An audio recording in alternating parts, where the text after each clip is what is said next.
We're going to be reviewing the selection tools. Now, these tools, you'll see me use them in many of the other tutorials, but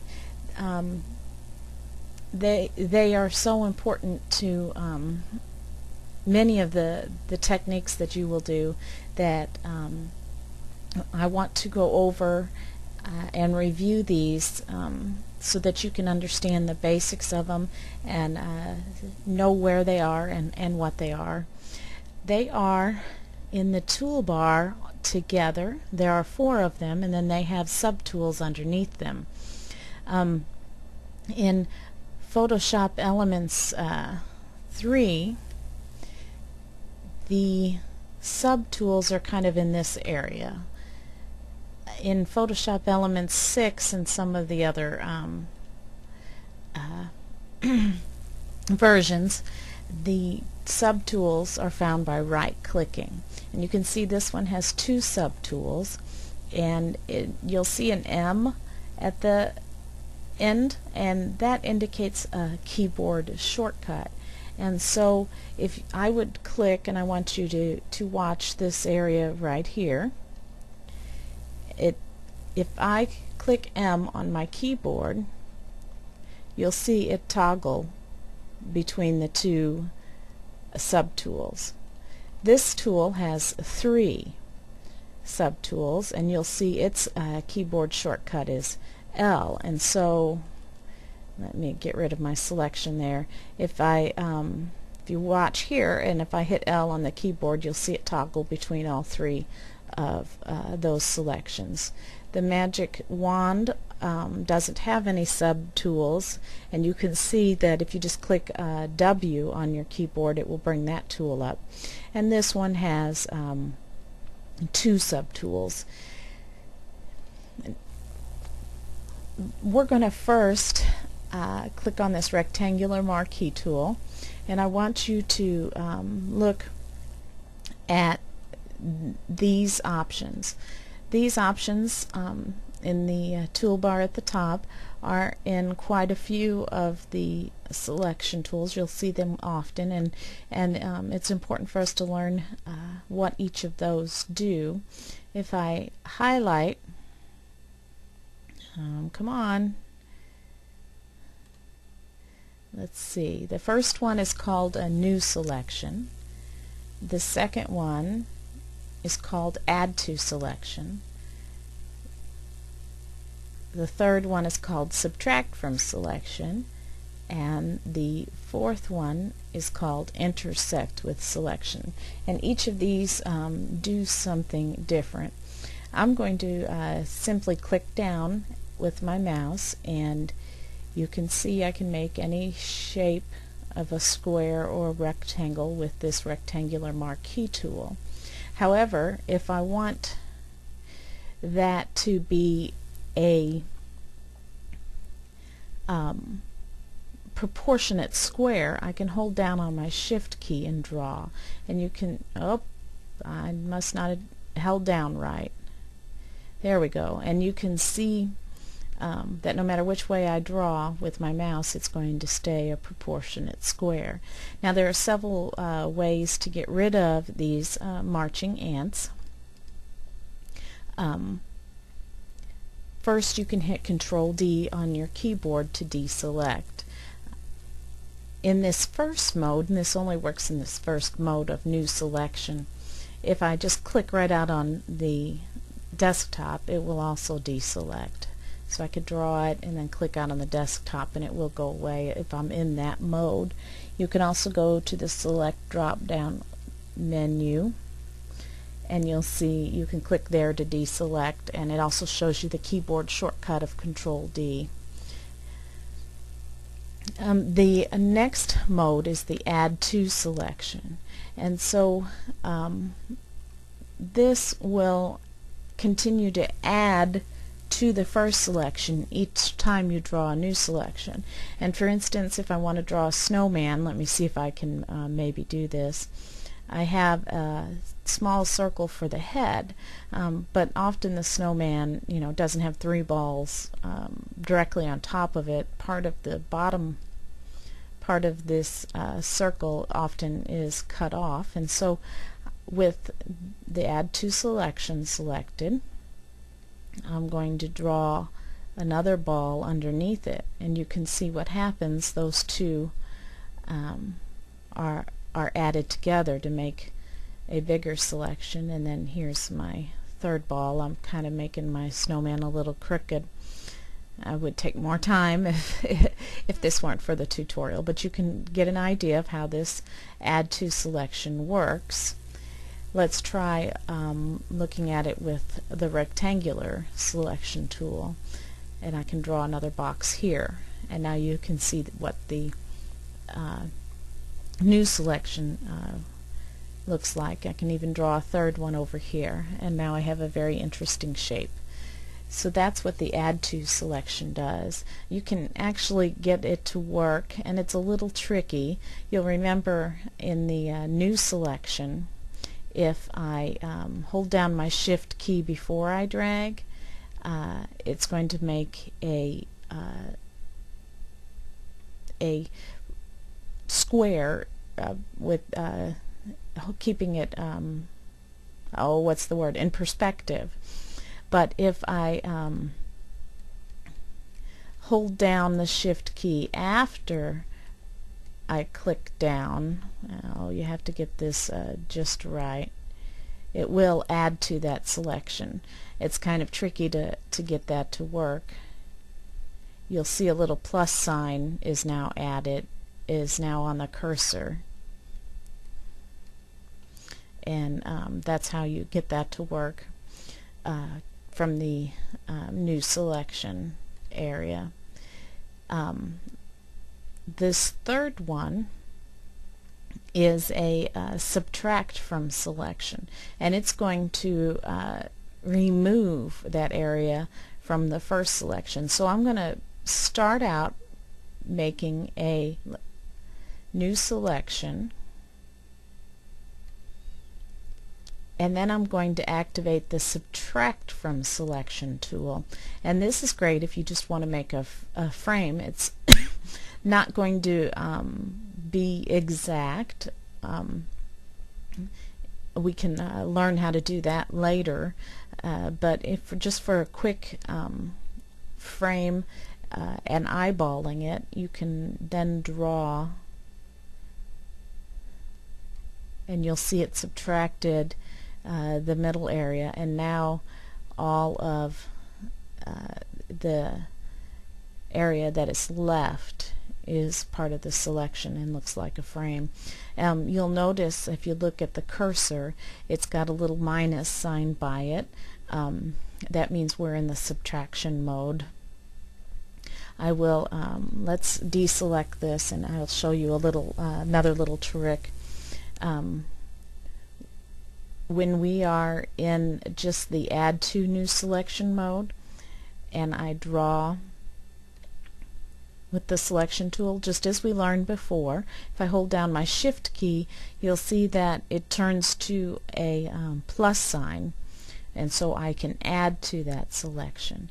Now if I want to hold down the Alt key, you'll see that my cursor changes to the Subtract one with the little minus sign, and I could actually take that back out. That didn't I didn't do something quite right. Here we can make a frame there, and I never once activated this tool here. I just simply held down the Alt key to get the subtraction tool, and the Shift key to get the Add to selection. Let me deselect. The third one is the Intersect with selection. What it does is it only selects the area that exists between both selections. It's really, to understand it, how it works, you just need to get in there and play with it. But if you'll notice, I'll make a square here, and then I'm going to intersect and make another square. And now when I let go of the mouse, only that box that's in the center where both of these selections are covered is going to be the selection. Did you see how that worked? I can do that again. I can make this box here, and then I can make this box here. Let's go back to, let's make a selection with a square, and then go to the elliptical one and make sure I'm in the intersection and make a circle down here. And now you'll see the area in the middle there where the first selection, which is the rectangular, and the circle selection are both together. That's going to be my new shape. Watch closely. And now I have that sort of shape instead. And that's how you can use that tool. The next thing that I want to point out to you is also right here, and it's in several of the tools, in the selection tools, and this is the feather. But I'm not going to go over how to do this. This is going to be covered in another tutorial all by itself for feathering and blending and vignetting, but I just wanted to point out that that is there. The next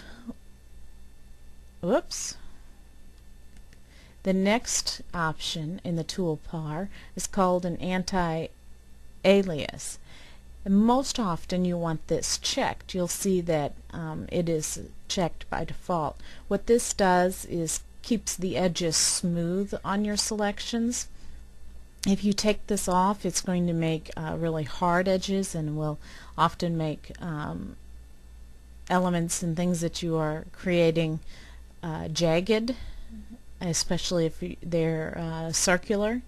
And so most often you want to keep this on. The third area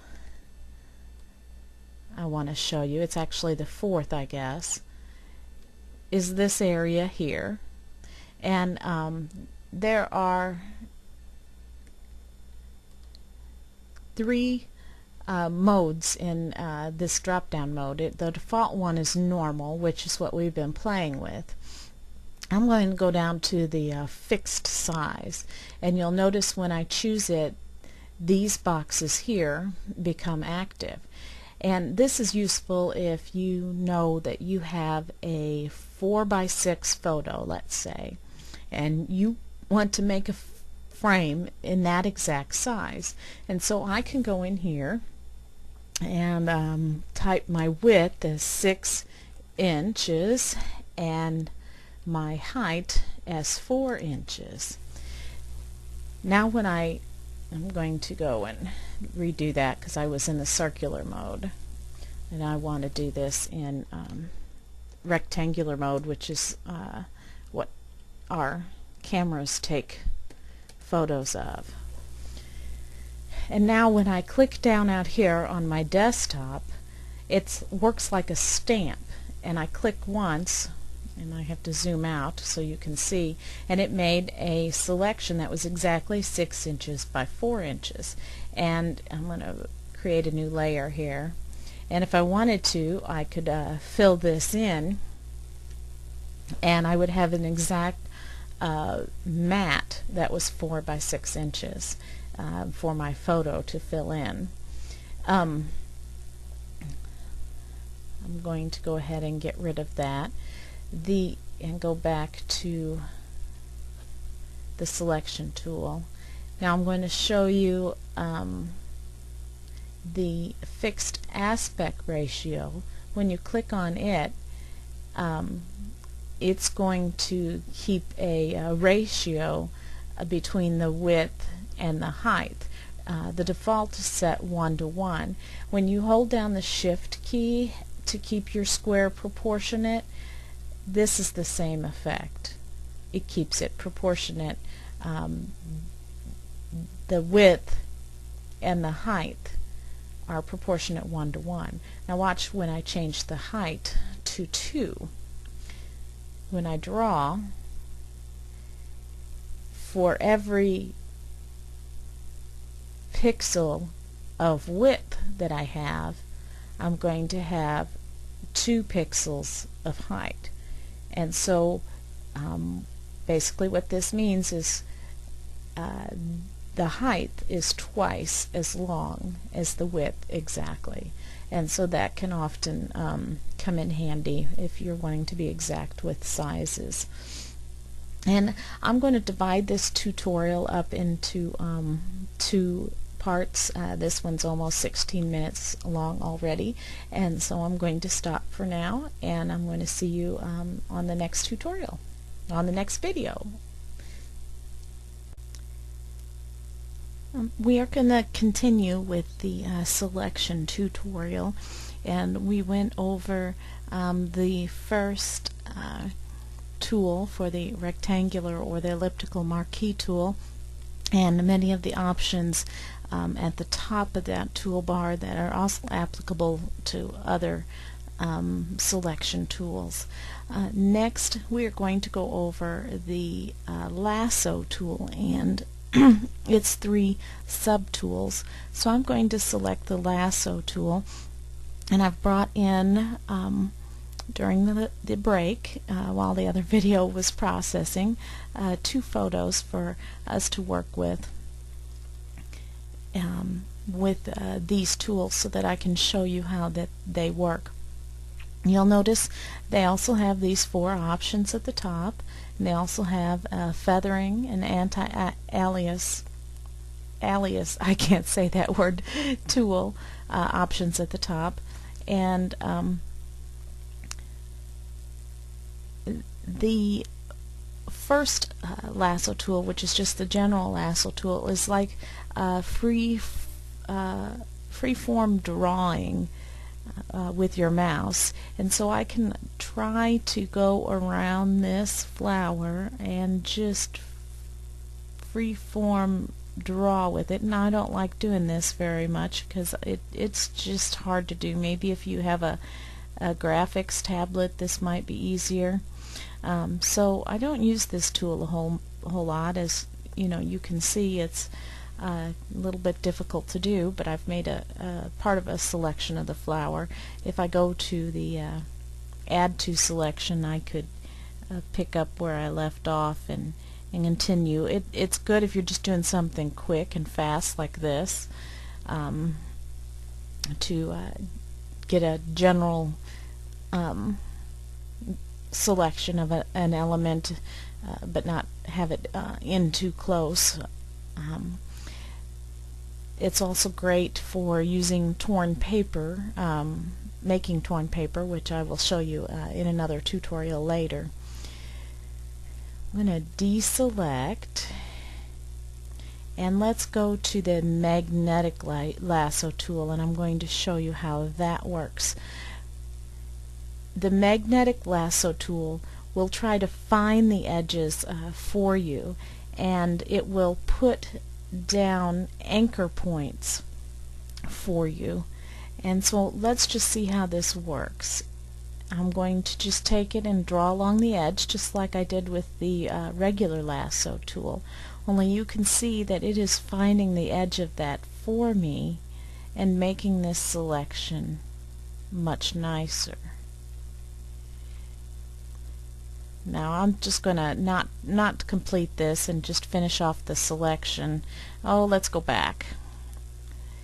I want to actually, when I finished off the selection, I was not able to show you. I'm trying to zoom in now.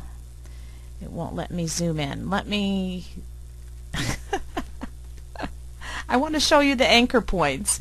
Let me zoom in first, and then so you can see this a little bit better. There we go. Now I'm going to try to make that selection again. Now, as you can see, there are little boxes along that selection, and those are the anchor points. So every time it detected that there was a turn in the selection, it put down an anchor point. And so it's pretty much a straight line between each anchor point, and it detects that itself, and you can see that this tool works really well. I'm going to deselect, and now we're going to go to the polygonal lasso tool. Now this works very similar to the magnetic one, only you are manually putting in those anchor boxes yourself. And so I'm going to click down, and every time I click down it puts an anchor point in there for me. And I'm not doing a very good job of this. I'm going really fast. And so every time I've clicked down, even though you can't see those anchor points, I think in Photoshop Elements 3 I was able to see them. But every time I've clicked down, it is inserted an anchor point, and then it's straight lines in between each anchor point. And so that's how the polygonal lasso tool works, and I use this tool quite a lot myself. Many uses for it, especially if you're drawing diagonal lines but straight lines, and making shapes and things. I want to point out to you that sometimes you will get an error message like this one. It says warning, no pixels were selected. Often that's because you're on the wrong layer. For instance, let me activate this layer below here, and I'm going to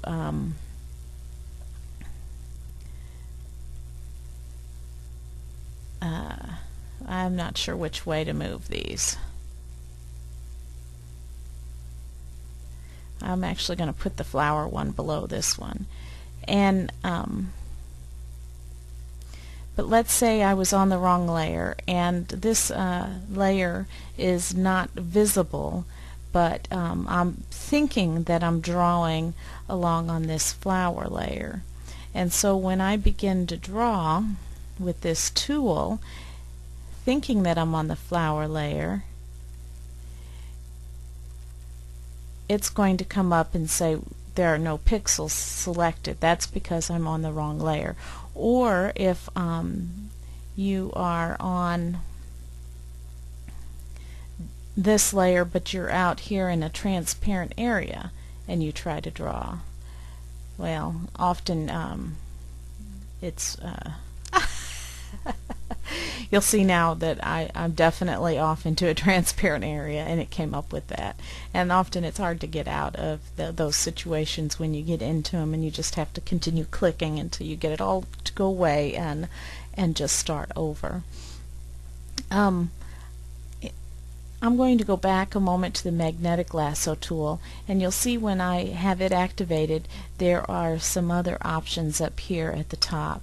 This last one only works with a tablet if you have purchased a tablet to go with your program. The width box will determine how far from the edge that the magnetic lasso tool seeks. And so if I would make this a really large number, let's say 50 pixels, it's going to make this magnetic lasso, well, it's still working because I have defined really good edges here. Let's see if I can't make it go wild. Let's do something like a 200. And see, you can see it's trying to look pretty far, and now you can see that it's finding things pretty far from the distance of it, but because I have such a great picture here, it's not messing up too much. But you can see up here in this area here, it did go wild a little bit. And so if you want it to seek very far out from where you are pointing your mouse, you can change that. I got a little bit of a mess here. Let's deselect everything. Okay. The edge contrast is how it seeks for contrast. And in my case, I've got a huge contrast between this peach color and the green behind it, so I can have this number lower. Another instance would be if you have black and white. That contrast is going to be very high, and you could have this number lower. But this is why I've brought in this picture of my worm.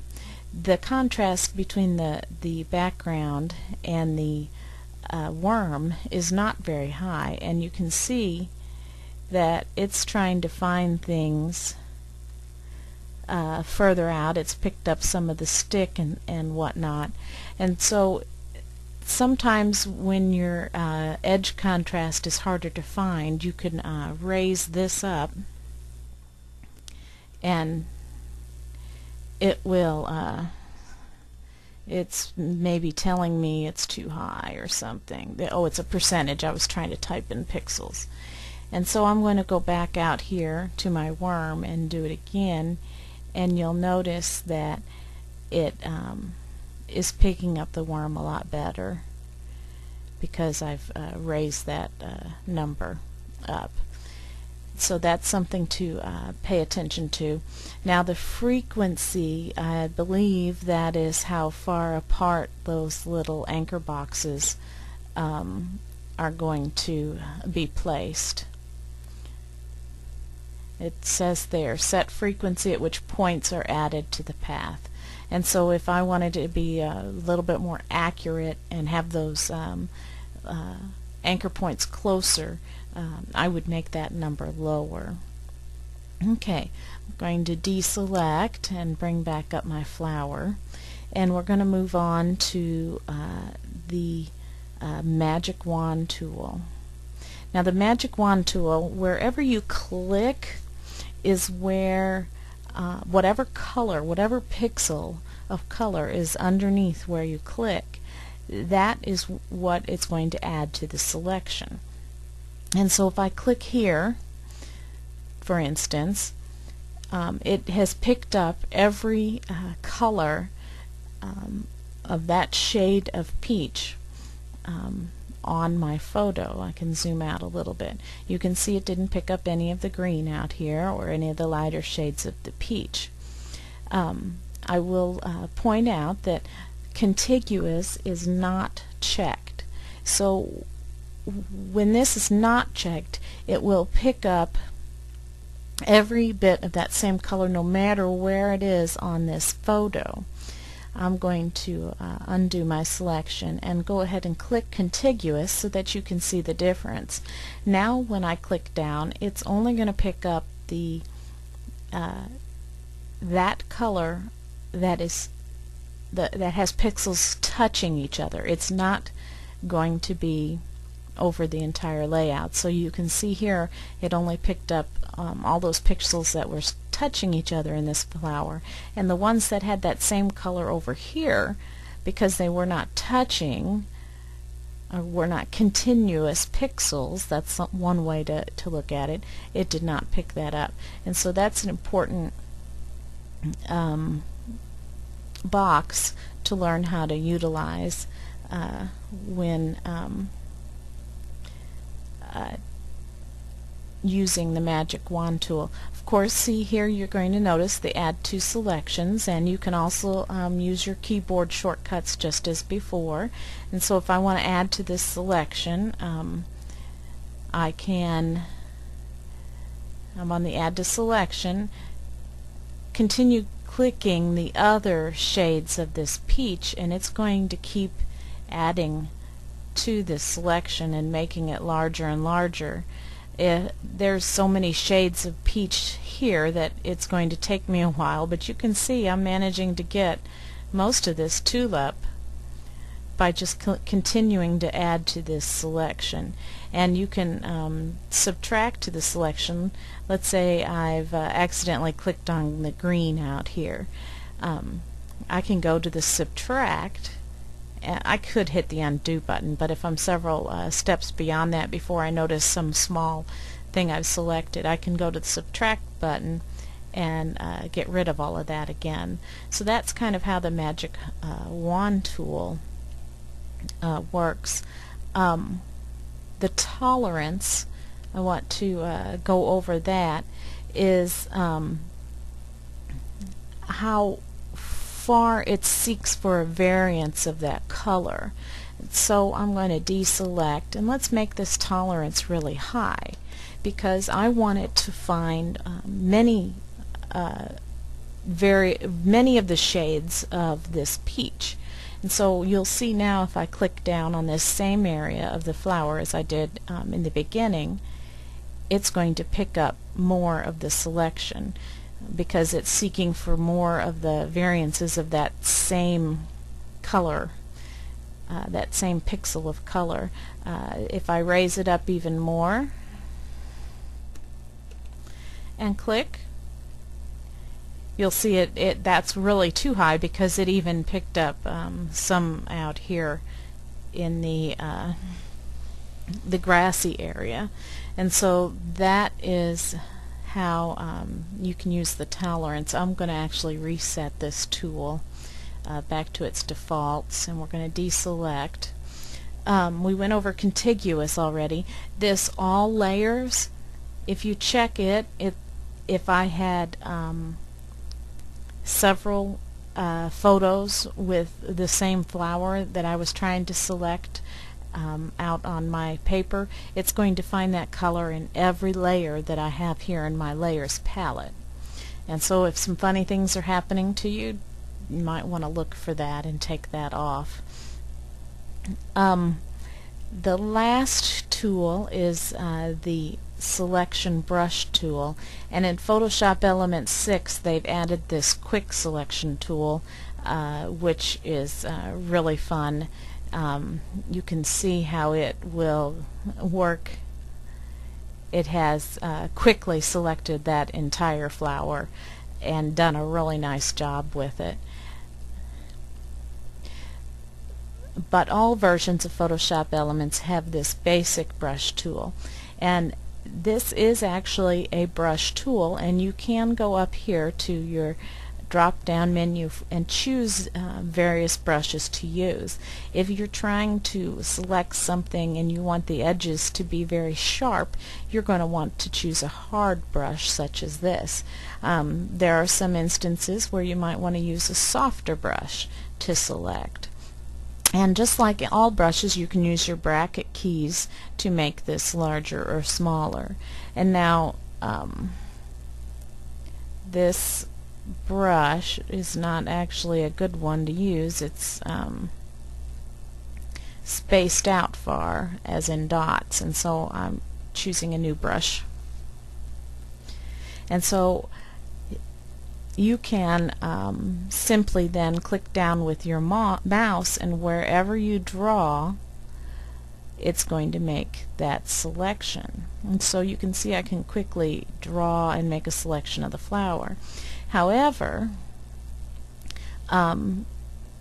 if I zoom in, because I did this really fast and sloppily with a big brush, you can make your brush smaller to work into this smaller area, and you can use the add to and the subtract to, or you can also use your shift key and your alt key to alter between them, which is what I often do. I want to add to this area here. You can see that I missed in the flowers, so I can go along with my brush and add to it. But now I can choose this subtract from selection, or hold down my alt key. Let's make my brush even smaller and go in here and take away that I added that was too much, and then I can go back to my add to selection and add that back in.